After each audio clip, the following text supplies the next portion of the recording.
Rigobert Kouta, vous venez de sortir de l'audience chez Tshisekedi ou à Moulomba. Quel est l'objet de cette rencontre? Énième rencontre.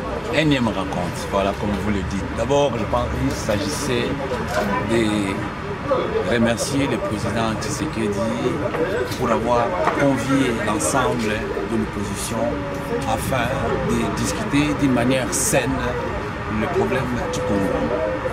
Deuxièmement, il s'agit aussi de les remercier pour avoir donné de son temps à réunir l'ensemble de l'opposition.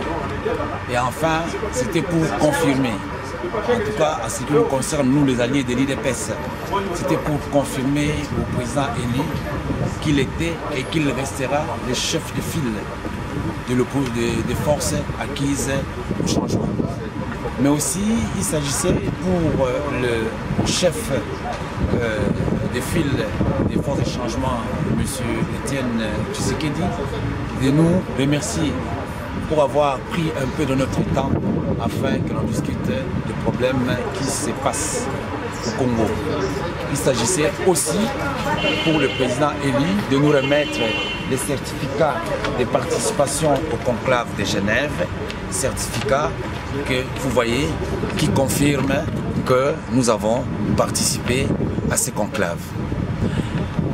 Il s'agissait aussi de pouvoir enfoncer les coups pour dire que les résolutions qui ont été prises à Genève ne devaient pas rester lettres mortes.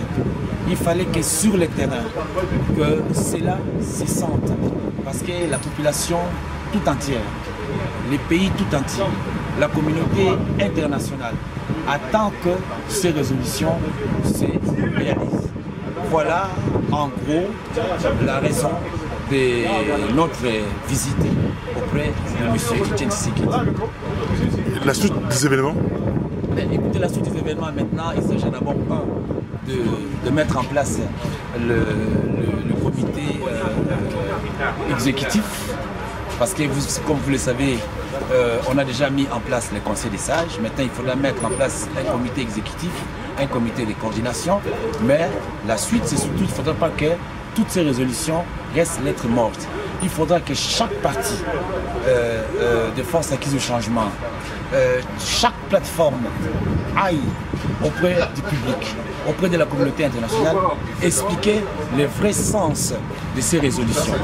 Car contrairement à ce que le pouvoir de Kinshasa crie, dit à tous ceux qui veulent l'entendre, il ne s'agissait pas de venir faire ici un coup d'État constitutionnel.